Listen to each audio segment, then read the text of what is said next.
the factors like seed quality. Hello everyone, welcome to Gurukul Agri. Today I'm going to cover the 13th module of agronomy. So let's get started with the 13th module. तो देखिए आज का जो module है agronomy का, उसमें हम discuss करने वाले हैं क्रॉप स्टैब्लिशमेंट को. देखिए crop establishment basically there are so many factor which actually responsible for the crop establishment. The factors like seed quality, germination percentage, seed rate, soil, temperature, light. तो इन सारी चीज़ों को जो है हम इस टॉपिक के अंदर आज डिस्कस करेंगे और जानेंगे कौन कौन से इम्पॉर्टेंट फैक्टर हैं जो कि क्रॉप स्टैब्लिशमेंट के लिए रिस्पॉन्सिबल होते हैं या क्रॉप स्टैब्लिशमेंट के लिए रिक्वायर्ड होते हैं. तो क्रॉप एस्टेब्लिशमेंट में सबसे पहले हम देखेंगे सीड रेट के बारे में. देखिए सीड रेट से पहले जानते हैं सीड क्या होता है. देखिए सीड बेसिकली बायोलॉजिकली जो सीड है इज अ राइप और a fertilised ovule and a unit of reproduction of flowering plants. तो देखिए seed basically unit of reproduction मतलब ability to grow a plant. ठीक है, तो ये बेसिकली जो है सीड होता है या फर्टिलाइज्ड ओव्यूल भी इसे कहा जाता है. ठीक है, या देखिए या यूनिट ऑफ रिप्रोडक्शन. तो this is basically seed. Now will know what is the seed rate. देखिए seed rate the required number of plants per unit area is decided by the calculation of seed rate. ठीक है, कितना amount of seed जो है वो एक particular crop के लिए रिक्वायर्ड है, that is basically seed rate. ठीक है, अब देखिए सीड रेट जो है ये कैलकुलेशन किस तरह से की जाती है. देखिए plant population per hectare into number of seeds पर हिल इनटू टेस्ट वेट इन ग्राम जो होता है and into 100 upon 1000 into 1000 into germination percent. तो ये बेसिकली जो है फॉर्मूला होता है सीड रेट को कैलकुलेट करने का. I have mentioned it in the module. तो मॉड्यूल जब आप पढ़ेंगे उसमें आप देखेंगे फॉर्मूला जो है वो मेंशन किया गया है.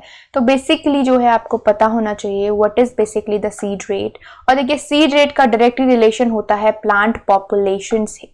हम आगे जानेंगे what is basically the plant population, what is the optimum plant population and how it influence the crop production. ये सब जो है हम आगे डिस्कस करेंगे. चलिए अब बात करते हैं जर्मिनेशन की. देखिए क्रॉप एस्टेब्लिशमेंट का पहला स्टेप होता है जर्मिनेशन. मतलब जब स्टैब्लिशमेंट की अगर बात करें, ठीक है, वैसे जो सीड और सीड रेट होता है ये भी कंपोनेंट है क्रॉप एस्टेब्लिशमेंट का, लेकिन जर्मिनेशन से स्टार्ट होता है a journey of a seed to become a plant. तो जर्मिनेशन जो है इंपॉर्टेंट रोल प्ले करता है. बेसिकली हम सबसे पहले जानते हैं व्हाट इज जर्मिनेशन. देखिए germination is the result in the rupture of seed coat. देखिए जब सीड कोट रप्चर होता है और एक सीडलिंग इमर्ज होता है, ठीक है, सीडलिंग इमर्ज होता है फ्रॉम द एम्ब्रियोनिक एक्सिस, तो वो जो है basically that process is called the germination.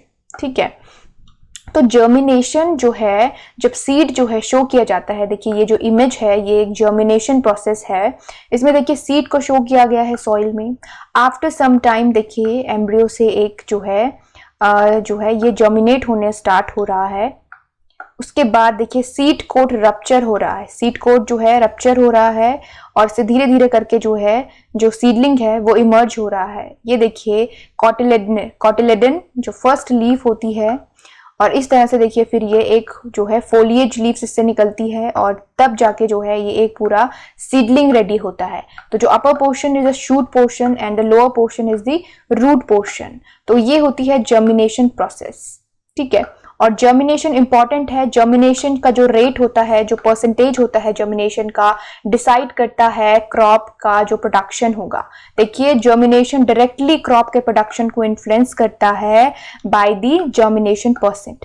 अगर जर्मिनेशन परसेंट जो है 100% है या अराउंड 90% है, तो देखिए क्रॉप प्रोडक्शन जो है वो आपका बेटर क्रॉप प्रोडक्शन होगा। लेकिन अगर जर्मिनेशन परसेंट लो है, अगर जर्मिनेशन पर 20 to 30% है, फॉर एग्जांपल आपने 100 सीड शो करे और 100 सीड में से सिर्फ 20 और 30 सीड जो हैं वो जर्मिनेट हो पाए हैं, तो it is basically a loss, ठीक है। और अगर 100 सीड में से अगर 90 सीड जर्मिनेट हुए हैं, 100 सीड आपने लगाए और उसमें से 90 सीड जर्मिनेट हुए हैं, तो देखिए जो क्रॉप प्रोडक्शन होगा वो ऑब्वियसली हाई होगा, जो यील्ड होगी वो हाई होगी। तो देखिए जर्मिनेशन का इंपॉर्टेंट रोल होता है, जर्मिनेशन परसेंट का जो है इंपॉर्टेंट रोल होता है किसी भी क्रॉप के सक्सेसफुल प्रोडक्शन के लिए। फाइन, अब देखिए जर्मिनेशन के जो फैक्टर्स होते हैं, ठीक है, जर्मिनेशन फैक्टर्स कौन कौन से होते हैं जो अफेक्ट करते हैं जर्मिनेशन को। देखिए ऑब्वियसली सॉइल सबसे पहले आती है, सॉइल सबसे पहले, क्योंकि सीड को जो है सॉइल में ही जो है शो किया जाता है। Moisture, temperature, light, soil condition, तो ये सारे जो हैं फैक्टर्स हैं जो अफेक्ट करते हैं सीड जर्मिनेशन को। अब देखिए अगर हम सॉइल की बात करते हैं तो सॉइल में आता है कि किस तरह की सॉइल है, ठीक है। कॉम्पैक्ट सॉइल है, लूज सॉइल है, वेरिएबल सॉइल है, ठीक है। देखिए अगर कॉम्पैक्ट सॉइल है तो seed takes extra energy to germinate, ठीक है, और कई बार जो है जर्मिनेट नहीं हो पाता है, ठीक है। अगर देखिए कॉम्पैक्ट, अगर लूज सॉइल है, for example sandy loam soil है, तो इट विल इजीली जर्मिनेट, क्योंकि वहां पे जो है वो इजीली जर्मिनेट होके जो है सीडलिंग रेडी हो जाता है, ठीक है। तो ये मैटर करता है सॉइल के केस में। और देखिए किस तरह से जो है सॉइल की प्रॉपर्टीज हैं, फिजिकल प्रॉपर्टीज हैं, जो है केमिकल प्रॉपर्टीज हैं, वो जो है इन्फ्लुएंस करती हैं जर्मिनेशन को। अगर सॉइल जो है should be rich in organic matter, और सॉइल टेम्परेचर जो है वो मेंटेन रहना चाहिए, किस तरह की जो है माइक्रो ऑर्गेनिज्म उसमें है, ठीक है, तो वो भी इंपॉर्टेंट होता है। तो देखिए ये जो है सॉइल सबसे पहले एक फैक्टर है जो कि जर्मिनेशन को इन्फ्लुएंस करता है, ठीक है। उसके बाद जो नेक्स्ट है दैट इज मॉइस्चर। अब देखिए मॉइस्चर जो है, moisture is very much important for the seed germination. देखिए अगर मॉइस्चर जो है वो अगर कम होता है, ठीक है, मॉइस्चर अगर कम है तो सीड्स को जर्मिनेट करने में जो है ऑब्स्टेकल पैदा होते हैं, जो सीड का जो जर्मिनेशन रेट होता है वो बेसिकली रिड्यूस हो जाता है, ठीक है। बेसिकली अगर सीड को जो है रिक्वायर्ड मॉइस्चर नहीं मिल पाता है तो जो सीड की वाइबिलिटी होती है वो लॉस हो जाती है। Now what is viability? Viability होती है जो वाइबल, मतलब इतनी देर तक, कितना लंबे टाइम तक सीड जो है वो वाइबल रह सकता है। Viability basically to ability to germinate और to ability to become a plant, that is basically viability. अगर वाइबिलिटी लॉस हो जाती है तो seed can not be germinate, even seed का जो है कोई भी यूज नहीं होता है अगर उसकी वाइबिलिटी लॉस हो जाती है, ठीक है। तो अगर मॉइस्चर नहीं मिल पाता सीड को तो वाइबिलिटी वहां पे लॉस हो जाती है। सेकेंडली अगर एक्सेस मॉइस्चर अगर दिया जा रहा है, अगर एक्सेस ऑफ मॉइस्चर प्लांट को दिया जा रहा है तो it will lead a rotting of sprouting. तो जो रॉटिंग होती है वो स्टार्ट हो जाती है स्प्राउट्स की। और अगर लैक कर रहा है वाटर तो वहां पे जो है रिटार्डेंस, जो ग्रोथ होती है वो रिटार्ड हो जाती है। तो देखिए एक ऑप्टिमम लेवल ऑफ मॉइस्चर जो है वो सॉइल में मेंटेन रहना चाहिए। जो मॉइस्चर एक ऑप्टिमम लेवल होता है जो सीड को रिक्वायर्ड होता है उतना जो है सॉइल में अवेलेबल होना चाहिए, ना एक्सेस होना चाहिए और ना ही लैक करना चाहिए, ठीक है। अब नेक्स्ट देखिए, नेक्स्ट जो फैक्टर है दैट इज टेम्परेचर। देखिए टेम्परेचर जो कि जर्मिनेशन के लिए बहुत ही ज़्यादा इम्पॉर्टेंट होता है। आप देखते हैं पर्टिकुलर क्रॉप के लिए जो है जर्मिनेशन के लिए पर्टिकुलर टेम्परेचर, एक रेंज ऑफ टेम्परेचर दिया जाता है।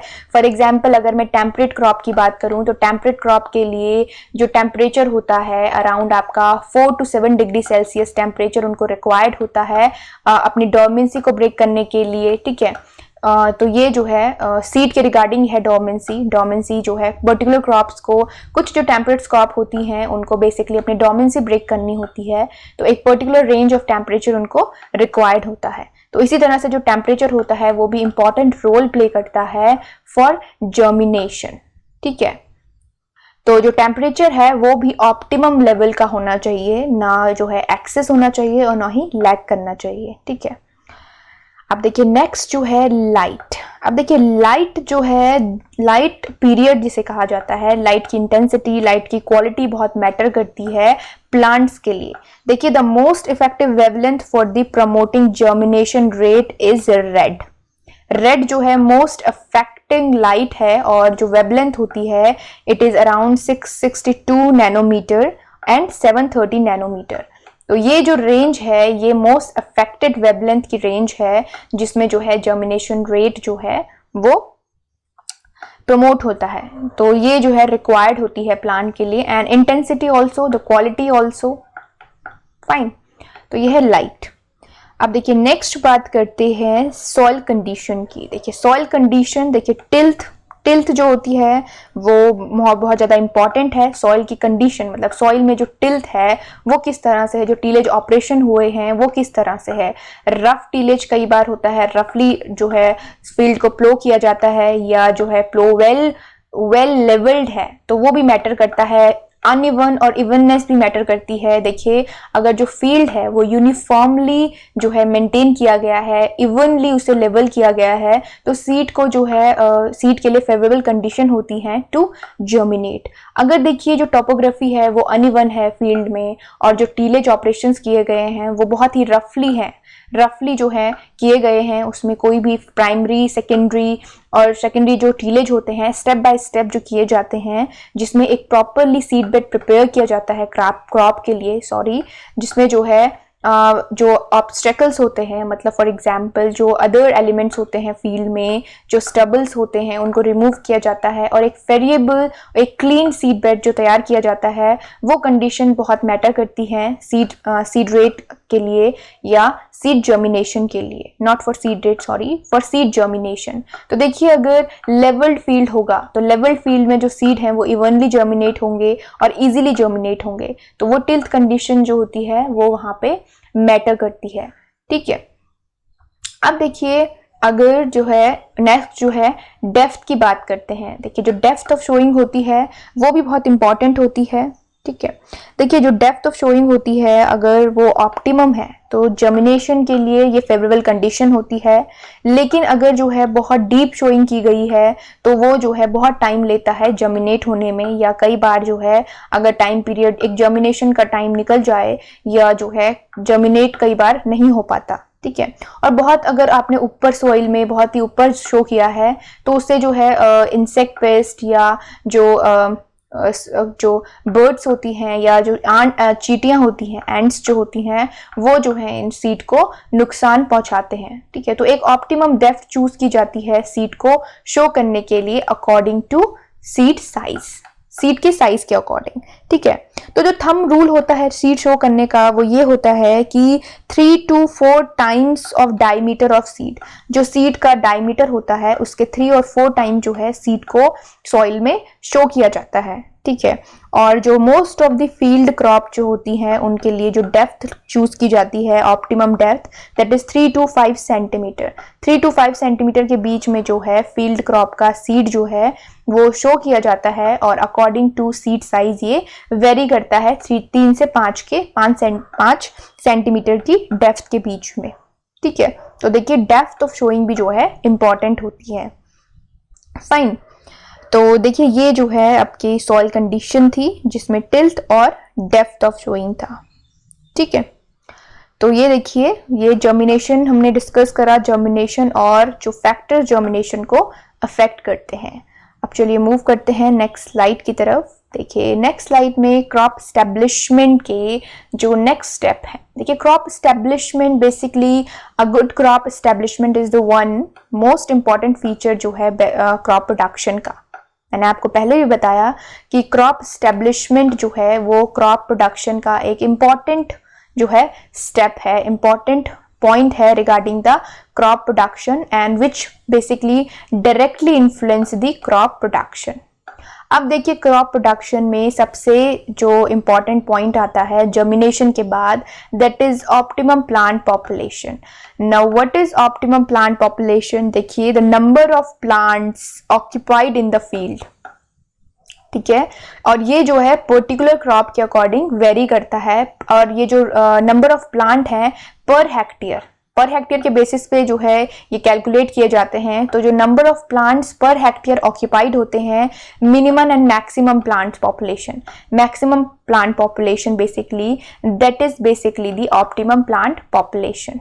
ठीक है, तो देखिए बेसिकली अगर इसका डेफिनेशन मैं आपको बताऊं तो number of plants required to produce maximum output.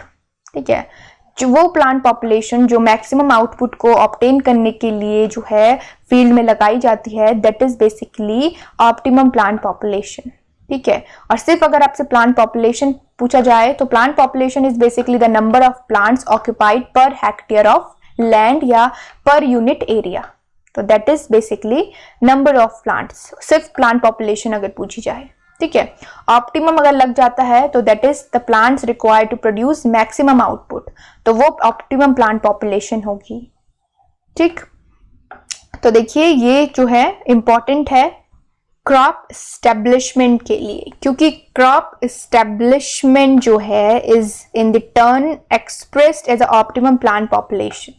Crop establishment जो है आपका डायरेक्टली इसका मतलब होता है it actually basically expressed in the form of plant population. ठीक है, तो देखिए क्रॉप एस्टेब्लिशमेंट में जो इंपॉर्टेंट पॉइंट है, इंपॉर्टेंस ऑफ प्लांट पॉपुलेशन क्या क्या है। देखिए सबसे पहले जो इंपॉर्टेंस है दैट इज कि यील्ड जो होती है किसी भी क्रॉप की वो डिपेंड करती है आपकी प्लांट पॉपुलेशन पे। यस ऑफ कोर्स, अगर हम फ्रूट क्रॉप की बात करें, वेजिटेबल क्रॉप की बात करें, फील्ड क्रॉप की बात करें या किसी भी क्रॉप की बात करें, तो जो प्लांट पॉपुलेशन होती है वो जो है डिपेंड करती है आपकी, उस पर डिपेंड करता है आपकी यील्ड कितनी होगी। ठीक है, देखिए किसी भी क्रॉप में आपको बताया जाता है कि सीड इतना शो किया जाता है और इतनी जो है plant population per hectare occupied होती है, तो वो जो प्लांट पॉपुलेशन होती है वो डिसाइड करती है कितना यील्ड जो है प्रोड्यूस होगा। तो देखिए यील्ड जो है वो डिपेंड करती है प्लांट पॉपुलेशन पे, which is very big point, very important point. Next जो है देखिए जो प्लांट पॉपुलेशन होती है, प्लांट पॉपुलेशन डिपेंड करती है आपके जर्मिनेशन परसेंटेज पे। ये मैंने आपको पहले भी बताया कि सीड के सर्वाइवल रेट पे और सीड के जर्मिनेशन रेट पे डिपेंड करता है कि कितने प्लांट जो हैं वो रेज होंगे या कितनी प्लांट पॉपुलेशन जो है वो फील्ड में ऑक्यूपाइड होगी। तो that is very important point. अब देखिए जो नेक्स्ट पॉइंट है कि अंडर रेनफेड कंडीशन, देखिए जो प्लांट पॉपुलेशन होती है वो रेनफेड और इरिगेटेड दोनों पॉइंट को ध्यान में रखते जो है प्लांट पॉपुलेशन को ऑप्ट किया जाता है। मतलब रेनफेड कंडीशन में जो प्लांट पॉपुलेशन होगी वो वेरी करेगी इरिगेटेड कंडीशन से। इरिगेटेड कंडीशन में जो है प्लांट पॉपुलेशन हाई हो सकती है अकॉर्डिंग टू क्रॉप, क्योंकि वहां पे जो है इरिगेशन की जो फैसिलिटी है, आर्टिफिशियल एप्लीकेशन जो होता है वाटर का, दैट इज बेसिकली अवेलेबल। तो वो वेरी करता है आपकी रेनफेड कंडीशन से। ठीक है, अब देखिए रेनफेड कंडीशन में क्या होता है, एक ऑप्टिमम प्लांट पॉपुलेशन को चूज करना जो है वो बहुत ही नेसेसरी होता है। वो क्यों होता है, देखिए अगर रेनफेड कंडीशन में हाई प्लांट पॉपुलेशन लगाई जाएगी तो it will deplete the soil moisture before the maturity. Crop maturity से पहले ही जो है जो सॉइल मॉइस्चर होगा वो डिप्लीट हो जाएगा अगर हाई प्लांट पॉपुलेशन जो है वहां पे लगाई गई। रेनफेड एरियाज में, रेनफेड एरियाज आपको पता है, रेनफेड एरियाज जहाँ पे जो है जो कल्टीवेशन किया जाता है वो रेन पे डिपेंड होता है, वहां पे आर्टिफिशियल एप्लीकेशन जो होता है इरिगेशन का वो नहीं अप्लाई किया जाता। ठीक है, तो देखिए हाई प्लांट पॉपुलेशन वहां पे प्रेफर नहीं की जा सकती। और अगर लो प्लांट पॉपुलेशन, देखिए लो प्लांट पॉपुलेशन अगर होती है तो will leave the soil moisture unutilised. अगर लो प्लांट पॉपुलेशन लगाई जाएगी तो वो जो है सॉइल मॉइस्चर को जो है यूटिलाइज नहीं कर पाएंगी। तो देखिए यहाँ पे इस कंडीशन में एक ऑप्टिमम प्लांट पॉपुलेशन को जो है अडॉप्ट किया जाता है, जो कि ना सॉइल से मॉइस्चर को जल्दी डिप्लीट करे और ना ही उसे अनयूटिलाइज्ड छोड़े। ठीक है, अब देखिए जो नेक्स्ट पॉइंट है, नेक्स्ट पॉइंट में लिखा है यील्ड पर प्लांट जो है वो डिक्रीज होती है gradually as the plant population per unit area is increased. जब प्लांट पॉपुलेशन को पर यूनिट एरिया के अकॉर्डिंग बढ़ाया जाता है तो जो इंडिविजुअल यील्ड होती है that will decrease. Okay, but the yield पर यूनिट एरिया इंक्रीज, लेकिन जो यील्ड होती है पर यूनिट एरिया वो इंक्रीज हो जाती है up to certain level of population, और that is basically known as the optimum plant population. तो ये है ऑप्टिमम प्लांट पॉपुलेशन, जिसमें बेसिकली इंडिविजुअल प्लांट की यील्ड जो है वो ग्रेजुअली कम होती है, लेकिन यील्ड जो है, जो प्रोडक्शन है, वो पर यूनिट एरिया बेसिस पे बढ़ जाता है। ठीक है, तो that is optimum plant population. तो ये जो है इंपॉर्टेंस है प्लांट पॉपुलेशन की।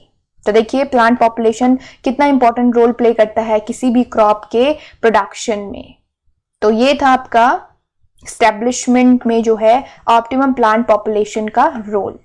Now will move further. देखिए अब नेक्स्ट बात करेंगे फैक्टर्स अफेक्टिंग प्लांट पॉपुलेशन। देखिए प्लांट पॉपुलेशन को कौन कौन से फैक्टर अफेक्ट करते हैं उनके बारे में डिस्कस करेंगे। देखिए सबसे पहले जेनेटिक फैक्टर की बात करते हैं। देखिए जेनेटिक फैक्टर, इसके अंदर जो पॉइंट्स आते हैं जेनेटिक फैक्टर के अंदर, देखिए वो साइज ऑफ प्लांट, देखिए प्लांट की जो हाइट होती है, साइज होता है, ठीक है, सीड का जो साइज होता है, सीड की जो क्वालिटी होती है, एबिलिटी होती है जर्मिनेट होने की, या जो यील्ड होती है सीड से, मतलब जो सीडलिंग रेज होते हैं, जो रेजिस्टेंट क्वालिटी होती है, जो सर्वाइवल रेट होता है, दैट इज बेसिकली जेनेटिकल। ठीक है, तो जो साइज ऑफ प्लांट होता है, देखिए जो वॉल्यूम होता है बेसिकली, दैट इज वो जो है जेनेटिकल फैक्टर के अंदर आता है। देखिए the volume occupied by the plant at the time of flowering. देखिए जो वॉल्यूम होता है प्लांट का at the time of flowering, that decides the spacing of the crop. वो जो है क्रॉप की स्पेसिंग डिसाइड करता है। अब देखिए जो वॉल्यूम कैसे होता है, देखिए अगर मैं एग्जांपल दूं आपको लेग्यूमिनस क्रॉप का, जैसे रेड ग्राम का, कॉटन का, जो है रेड ग्राम लेग्यूमिनस है, कॉटन जो है मालवेसी फैमिली का है, शुगर केन जो है वो ग्रेमिनी फैमिली का है। तो देखिए अगर लेग्यूमिनस क्रॉप या जो है कॉटन, शुगर केन, इनके एग्जांपल दूं तो ये बेसिकली जो है लार्ज वॉल्यूम ऑक्यूपाइड करते हैं फील्ड में comparatively rice and wheat. Rice और व्हीट के कंपैरिजन ये जो क्रॉप्स हैं ये लार्ज वॉल्यूम ऑक्यूपाइड करती हैं, जिसके बेसिस पे जो है इनकी प्लांट पॉपुलेशन डिसाइड होती है। स्पेसिंग इनके बीच की और इनके जो पॉपुलेशन होती है वो डायरेक्टली डिपेंड करती है इनके वॉल्यूम पे। ठीक है, तो ये जो है पहला जेनेटिक फैक्टर है। अब देखिए जेनेटिक फैक्टर के अंदर नेक्स्ट पॉइंट आता है इलास्टिसिटी ऑफ प्लांट। देखिए elasticity basically due to tillering and branching habit of the plant. अब देखिए किस तरह की ब्रांचिंग हैबिट है। देखिए ब्रांचिंग हैबिट जो है वो डिफरेंट प्लांट की डिफरेंट होती है, और ब्रांचिंग हैबिट पे ही डिपेंड करता है प्लांट का साइज। अब देखिए जो ब्रांचिंग हैबिट होती है या जो साइज होता है प्लांट का, किस तरह से जो है वो प्रोडक्शन भी आपका इन्फ्लुएंस करता है। तो देखिए जो साइज के अकॉर्डिंग जो है, प्लांट के साइज के अकॉर्डिंग अगर साइज में वेरिएशन आता है तो स्पेसिंग में वेरिएशन आता है। प्लांट की अगर ब्रांचिंग हैबिट में वेरिएशन आता है तो उसके स्पेसिंग में वेरिएशन आता है। ठीक है, तो दैट इज बेसिकली इलास्टिसिटी। अगर देखिए मैं बात करूं पर्ल मिलेट की, सोरगम की, ठीक है, तो ये जो है आपके ये डिटर्मिनेट ब्रांचिंग हैबिट वाले प्लांट होते हैं। ये जो है एक लिमिटेड ग्रोथ तक जो है ये डेवलप होते हैं। इनकी जो ब्रांच होती हैं वो लिमिटेड ग्रोथ तक ग्रो करती हैं। अगर मैं कुछ एग्जांपल दूं इनडिटर्मिनेट प्लांट की, इनडिटर्मिनेट प्लांट फॉर एग्जांपल जैसे जो है रेड ग्राम या कॉटन, ठीक है, अगर इनकी एग्जांपल दूं तो ये जो है इनकी इनडिटर्मिनेट ब्रांचिंग हैबिट होती है या इनडिटर्मिनेट ग्रोथ इनकी होती है। ठीक है, लिमिटेड ग्रोथ नहीं होती है। जो प्लांट्स होते हैं वो जो है ब्रांचिंग जो है इनडिटर्मिनेट ब्रांचिंग इनकी होती है, कॉटन की, रेड ग्राम की। ठीक है, तो इन प्लांट्स में जो पॉपुलेशन होती है वो डिफरेंट होती है, जिनकी ब्रांचिंग हैबिट्स के पे जो है आपकी प्लांट पॉपुलेशन डिपेंड करती है। तो इसका बेसिकली जो है रिलेशन प्लांट पॉपुलेशन से है कि ब्रांचिंग हैबिट के बेसिस पे जो है प्लांट पॉपुलेशन जो है इसकी डिसाइड की जाती है। और जो प्लांट पॉपुलेशन होती है डिटर्मिनेट प्लांट्स की कंपैरेटिवली इनडिटर्मिनेट प्लांट जो है वो लेस होती है। देखिए अगर रेड ग्राम की बात करूं तो रेड ग्राम में जो प्लांट पॉपुलेशन होती है it is around 55,000 to 1,33,000 plants per hectare. तो देखिए ये जो है रेंज है, और ये according to variety, according to region जो है वो वेरी करती है, but this is basically the average range of plant population for indeterminate plants like red gram, तो ये रेड ग्राम की प्लांट पॉपुलेशन है, ठीक है। तो ये तो थे जेनेटिक फैक्टर। अब देखिए नेक्स्ट है फोरेजिंग एरिया और सॉइल कवर। नाउ देखिए जो फोरेजिंग एरिया और सॉइल कवर का मतलब होता है a crop should cover the soil as early as possible to intercept the more solar radiation or sunlight। तो देखिए जो सॉइल कवर होता है वो सॉइल जो होती है उसको क्रॉप जितनी जल्दी कवर करे उतना सनलाइट जो है वो रिटेन कर सकती है या इंटरसेप्ट कर सकती है इन दी फील्ड। तो देखिए वो जो है सोलर रेडिएशन वो बहुत इंपॉर्टेंट होता है, सनलाइट बहुत इंपॉर्टेंट होती है फॉर द क्रॉप डेवलपमेंट। देखिए the higher the intercepted radiation more will be the dry matter produce. जो ड्राई मैटर होगा वो ज़्यादा होगा जितना ज़्यादा जो है सोलर रेडिएशन एब्जॉर्ब होगा या इंटरसेप्ट होगा, ठीक है। और देखिए जो क्लोज स्पेस्ड क्रॉप्स होती हैं, तो देखिए यहाँ पे देखिए प्लांट पॉपुलेशन, देखिए प्लांट पॉपुलेशन अफेक्ट होती है आपकी सोलर रेडिएशन से भी। तो देखिए अगर क्लोज स्पेस क्रॉप्स होंगी तो वो जो है मोर सोलर रेडिएशन को इंटरसेप्ट करेंगी, मोर सनलाइट जो है इंटरसेप्ट करेंगी। अगर वाइड स्पेस्ड क्रॉप्स हैं, वाइड स्पेस्ड क्रॉप्स हैं तो वो जो है लेस सोलर रेडिएशन को इंटरसेप्ट करेंगी। तो देखिए यहाँ पे जो स्पेसिंग है और प्लांट पॉपुलेशन है वो अफेक्ट होती है आपके सोलर रेडिएशन के इंटरसेप्शन से, ठीक है। तो ये जो है सॉइल कवर। अब नेक्स्ट जो है ये है ड्राई मैटर पार्टीशनिंग। देखिए ड्राई मैटर प्रोडक्शन जो होता है is related to the amount of solar radiation. यहाँ पे हमने डिस्कस करा, देखिए जो ड्राई मैटर होता है वो जो है ज़्यादा प्रोड्यूस होगा अगर जो मैक्सिमम जो सन रेज हैं या जो सनलाइट है मैक्सिमम इंटरसेप्ट होगी, ठीक है। और ये जो इंटरसेप्शन होता है, जो इंटरसेप्ट होता है सोलर रेडिएशन वो आपका डिपेंड करता है कैनोपी पे और प्लांट डेंसिटी पे। प्लांट की जो डेंसिटी होती है और प्लांट की जो कैनोपी होती है, मतलब कैनोपी इज फ्रेमवर्क जो होता है प्लांट का, उस पे जो है इसका जो इंटरसेप्शन रेट होता है सोलर रेडिएशन का वो डिपेंड करता है। तो देखिए ये जो कैनोपी है वो आपकी plant population, plant density, space, ये सारी चीज़ें जो हैं आपकी अफेक्ट करती हैं ड्राई मैटर को भी। और ड्राई मैटर जो है अफेक्ट करता है प्लांट पॉपुलेशन और जो प्लांट की डेंसिटी होती है उसको, ठीक है। अब चलिए मूव करते हैं नेक्स्ट स्लाइड की तरफ। देखिए नेक्स्ट स्लाइड में हम बात करेंगे प्लांट पॉपुलेशन की, ठीक है। देखिए प्लांट पॉपुलेशन डिफरेंट जो क्रॉप हैं उनकी अकॉर्डिंग टू जो है आपकी डिपेंड करती है वैरायटी पे और क्रॉप पे। अब देखिए अगर राइस की बात करें, राइस जो है एक फील्ड क्रॉप है, ठीक है। तो अगर शॉर्ट ड्यूरेशन राइस है, मतलब जो ड्यूरेशन होता है, जो ग्रोइंग पीरियड है वो शॉर्ट है, तो इसमें जो है अराउंड 6,66,666 प्लांट्स पर हेक्टेयर आते हैं, ठीक है, शॉर्ट ड्यूरेशन में। और स्पेसिंग 15 सेंटीमीटर इंटू 10 सेंटीमीटर ली जाती है, ठीक है। देखिए इसके रिगार्डिंग क्वेश्चन आ चुका है 2016 का जो AFO का एग्जाम था उसमें राइस की पॉपुलेशन और कॉटन की पॉपुलेशन पूछी गई थी।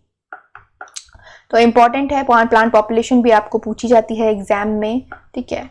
2016 में पूछी गई थी, उसके बाद प्लांट पॉपुलेशन पूछी नहीं गई, बट स्टिल इम्पॉर्टेंट होती है क्योंकि प्रीवियस एग्जाम्स में जो क्वेश्चन पूछे होते हैं वो बहुत इंपॉर्टेंट होते हैं। कई बार क्वेश्चन रिपीट होने की पॉसिबिलिटी होती है। तो देखिए मीडियम में आपके 5 लाख प्लांट आते हैं और देखिए स्पेसिंग जो है 20 सेंटीमीटर इंटू 10 सेंटीमीटर ली जाती है। अब देखिए लॉन्ग डे जो प्लांट्स होते हैं, मतलब लॉन्ग पीरियड जिनका होता है ग्रोइंग पीरियड, उनकी 3,33,000 प्लांट्स पर हेक्टेयर आते हैं विथ 20 to 15 सेंटीमीटर स्पेसिंग, ठीक है। तो ये जो है राइस की जो है 3 short duration, medium and long duration जो है आपके अकॉर्डिंगली चलते हैं। जो ग्रोइंग पीरियड होता है उसके अकॉर्डिंग प्लांट पॉपुलेशन जो है इसकी ऑक्यूपाइड होती है। तो इसको याद रखने के लिए जो है आप याद रखिए, शॉर्ट से रखिए 6 को याद, तो आपको याद रहेगा कि 6 लाख अराउंड प्लांट जो हैं वो शॉर्ट ड्यूरेशन में आते हैं। मीडियम में जो है आप कम चलिए, 6 से 1 माइनस चलेंगे तो 5, तो 5 लाख अराउंड प्लांट, ठीक है। और लॉन्ग ड्यूरेशन में 5 से 2 चलेंगे, ठीक है। तो यहाँ पे 1, यहाँ पे 2 माइनस चलेंगे तो अराउंड 3 लाख समथिंग प्लांट जो हैं वो लॉन्ग ड्यूरेशन में आते हैं, ठीक है। एग्जैक्ट जो है आपको एग्जाम में ऑप्शंस नहीं मिलेंगे किसी भी डेटा के रिगार्डिंग, या तो आपको 6 लाख समथिंग दिया होगा या 6 लाख दिया होगा, ठीक है। राउंड अबाउट या अप्रॉक्स डेटा जो है पूछा जाता है, एग्जैक्ट नहीं पूछा जाता, टू कंफ्यूज द स्टूडेंट, ठीक है। कंफ्यूज करने के लिए जो है एग्जैक्ट नहीं पूछा जाता। तो ये राइस का है। अब कॉटन, कॉटन एक कमर्शियल क्रॉप है। तो देखिए कॉटन में अगर मीडियम, ये जो है इसके जो मीडियम जो ग्रोथ होती है उसके अकॉर्डिंग है। तो देखिए इसमें जो है जो प्लांट पॉपुलेशन होती है ये आपकी 55,555 प्लांट्स पर हेक्टेयर आते हैं विद 60 to 30 सेंटीमीटर, ठीक है, स्पेसिंग। अब देखिए प्लांट पॉपुलेशन और स्पेसिंग, जिस यहाँ पे भी देखिए जो स्पेसिंग होती है वो शॉर्ट ड्यूरेशन के लिए अलग है, लॉन्ग ड्यूरेशन के लिए अलग है। तो ये जो है according to weather, according to soil condition, according to variety जो है इसकी स्पेसिंग अडॉप्ट की जाती है। अब देखिए जो मीडियम है इसमें 55,555 प्लांट्स आ रहे हैं।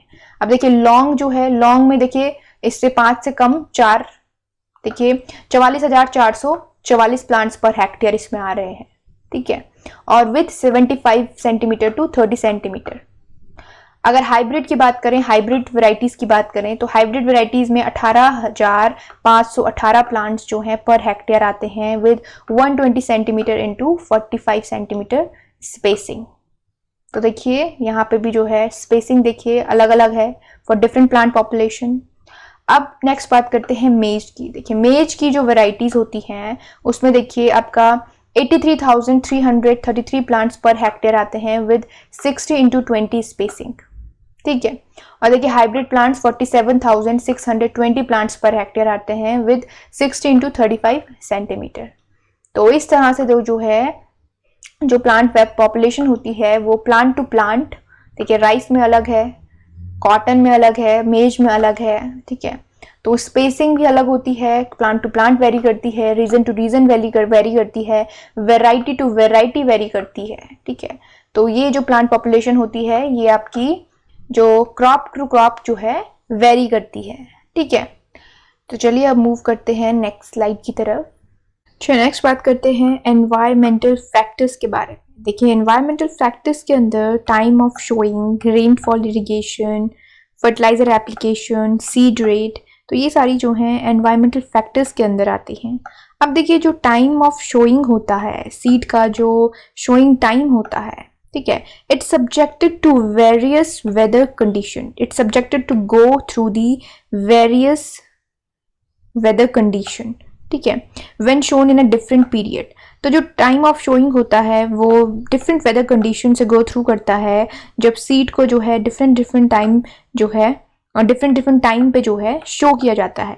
देखिए जो अगर अभी जो पॉपुलेशन मैंने आपको बताई वहाँ पे शॉर्ट ड्यूरेशन, लॉन्ग ड्यूरेशन और मीडियम ड्यूरेशन जो क्रॉप थी, मतलब राइस की जैसे शॉर्ट ड्यूरेशन है और मीडियम ड्यूरेशन है और लॉन्ग ड्यूरेशन जो वेराइटीज़ हैं उनका जो शोइंग टाइम होता है वो डिफरेंट होता है।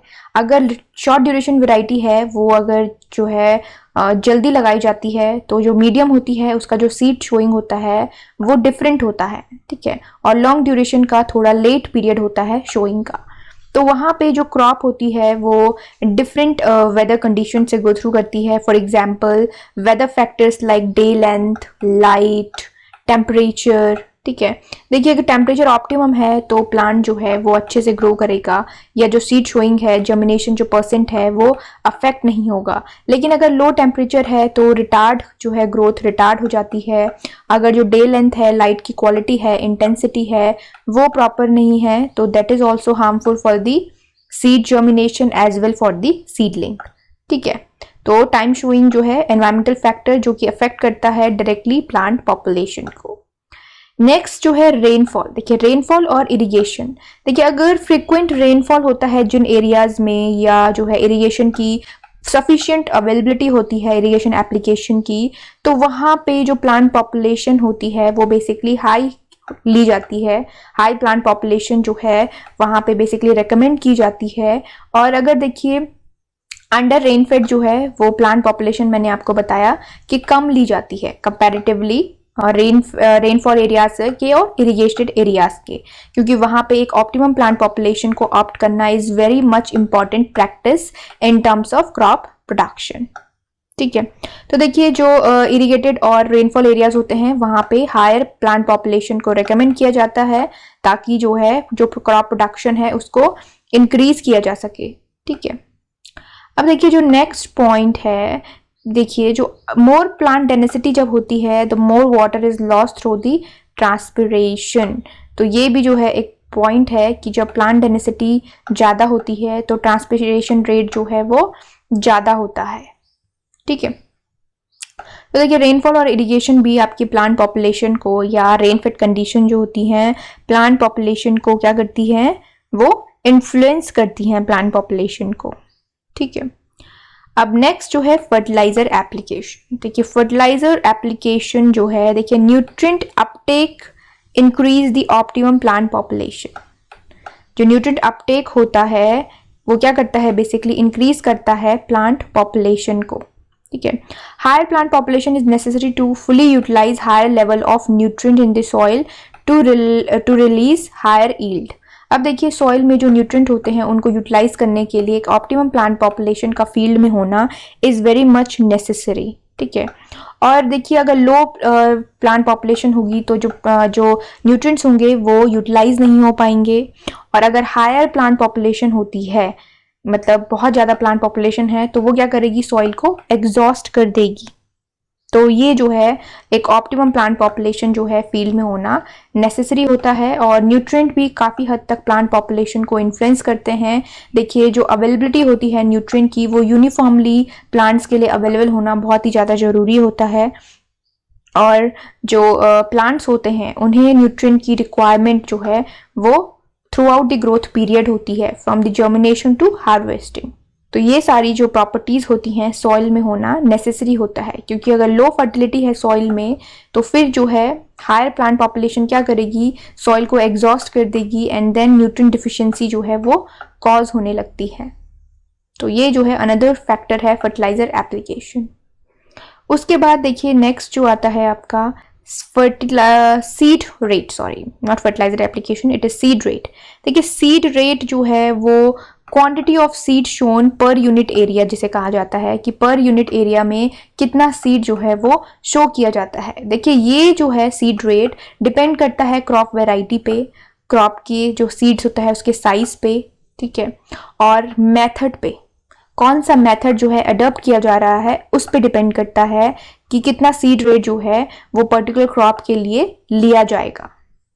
देखिए अगर मैं एग्जांपल दूं राइस का, तो देखिए राइस में जो सीड रेट लिया जाता है शोइंग मेथड के अकॉर्डिंग, अगर डायरेक्ट सोइंग की जाती है सीड की तो 100 kg अराउंड लिया जाता है, और अगर ट्रांसप्लांटिंग की जाती है तो 40 kg per hectare seed rate लिया जाता है राइस में, और अगर लाइन शोइंग की जा रही है तो 60 kg पर हेक्टेयर जो है सीड रेट लिया जाता है।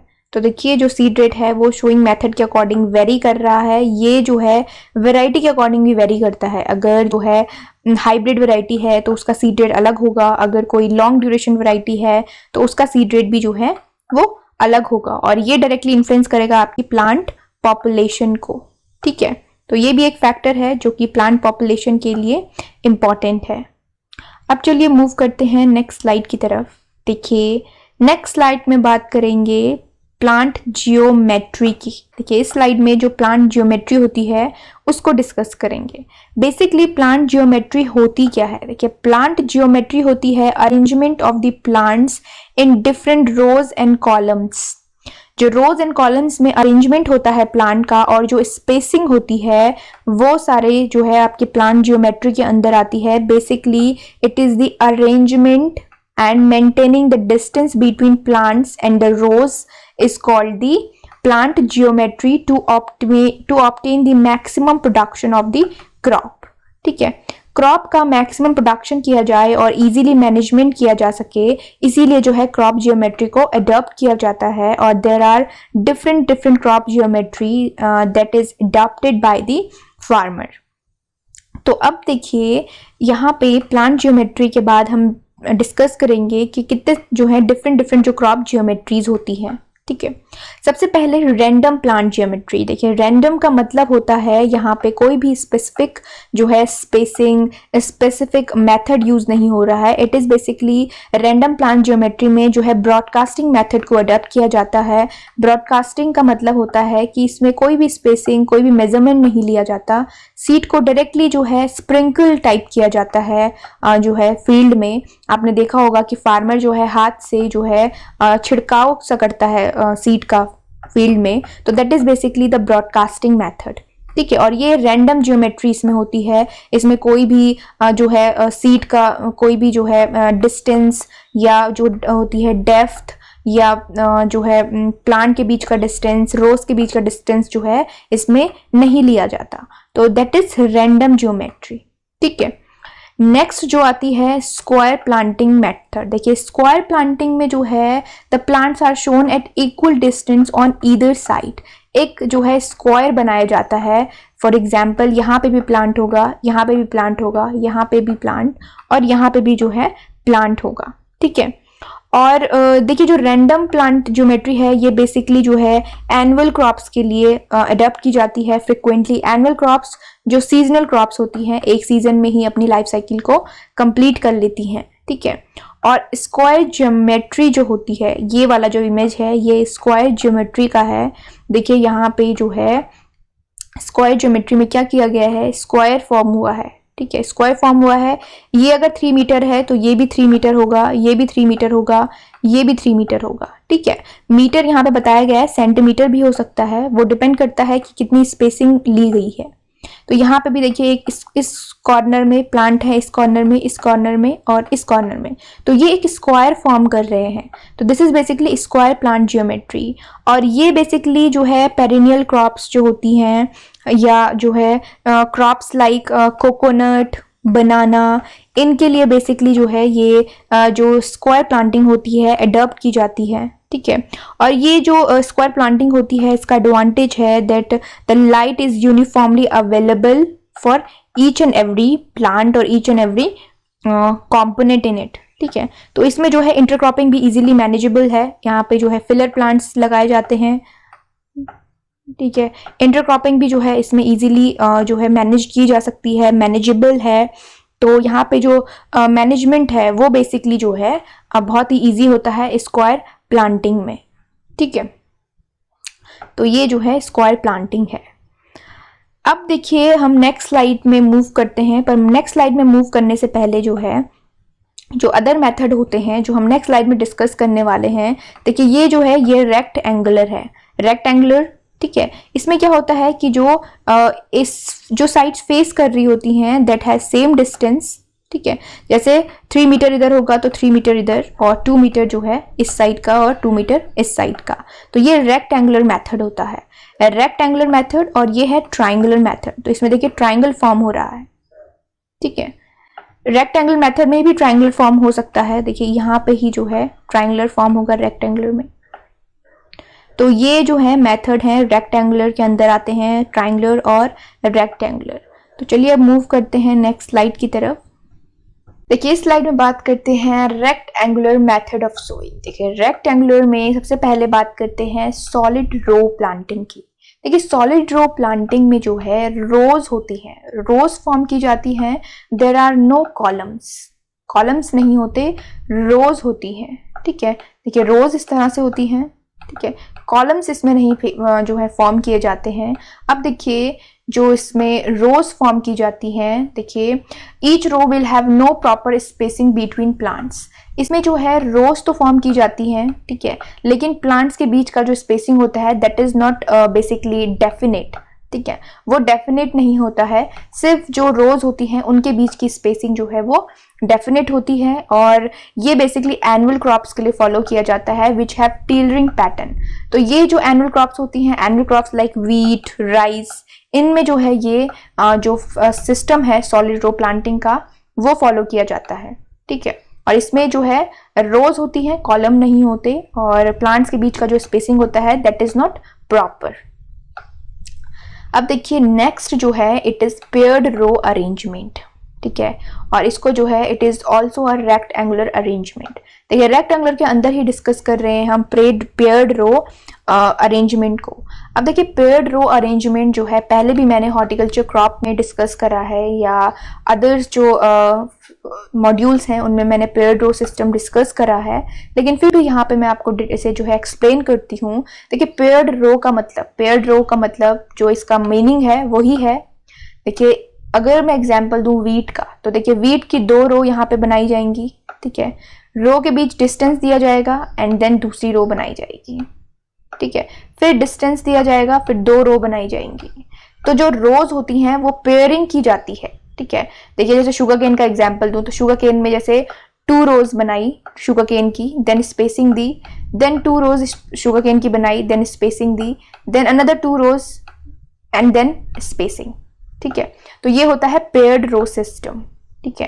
अब पेयर्ड रो सिस्टम में जो है यहाँ पे इरिगेशन चैनल्स बनाए जा सकते हैं, या इस जो ये खाली स्पेस है इसको इंटरक्रॉप के लिए यूज किया जा सकता है, या इजी मैनेजमेंट के लिए इसे जो है यूज किया जा सकता है। देखिए जो शुगर केन होता है बहुत ही डेंस होता है, इसका जो फील्ड होता है आपने देखा होगा जब शुगर केन की क्रॉप जो है मेच्योर हो जाती है या जो है वेजिटेटिव फेज को जो है कंप्लीट कर लेती है तो बहुत ही डेंस हो जाती है। तो अगर पेयर्ड रो सिस्टम अगर जो है शुगर केन में अडॉप्ट किया जाता है तो इसके लिए मैनेजमेंट जो प्रैक्टिसेस होती हैं, जो एग्रीकल्चर ऑपरेशंस होते हैं वो इजी हो जाते हैं। तो वो सारे ऑपरेशन जो हैं इजीली मैनेजेबल हो जाते हैं अगर पेयर्ड रो अरेंजमेंट जो है अडॉप्ट किया जाता है, ठीक है। तो this is basically paired row arrangement, ठीक है। देखिए यहाँ पे जो लिखा हुआ है कि crop requires 60 centimetre to 30 centimetre spacing if paired row is to be adopted and the spacing is altered to 90 centimetre. तो देखिए जो स्पेसिंग होती है नॉर्मल क्रॉप के लिए अगर 60 टू 30 सेंटीमीटर है तो उसे फिर जो है अल्टर्ड किया जाता है और 90 टू 60 सेंटीमीटर किया जाता है, ठीक है। तो नॉर्मली अगर शुगर केन के लिए स्पेसिंग जो ली जाती है उसको अल्टर्ड करके पेयर्ड रो में डिफरेंट स्पेसिंग उसके लिए जो है अडॉप्ट की जाएगी। तो बेसिकली पेयर्ड रो में रोज को पेयर्ड किया जाता है, फाइन। तो this is paired row system. Now next one is skip row.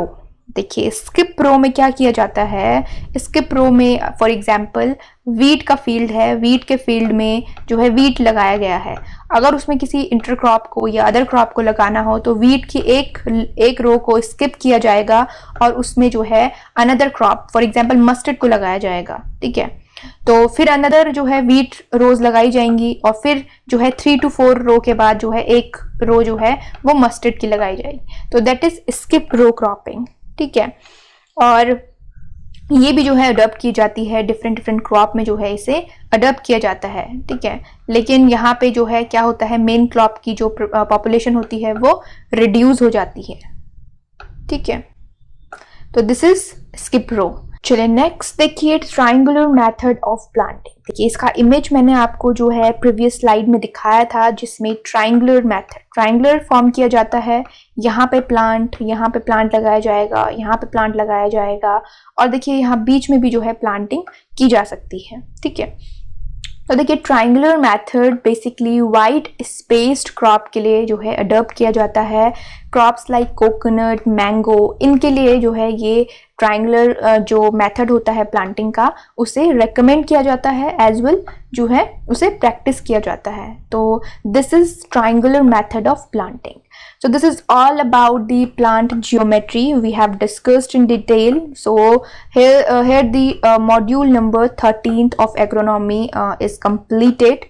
So we'll discuss the next module very soon. जो agronomy का next module है वो बहुत जल्द discuss करेंगे. So till then you guys keep studying and keep working hard. Thank you so much.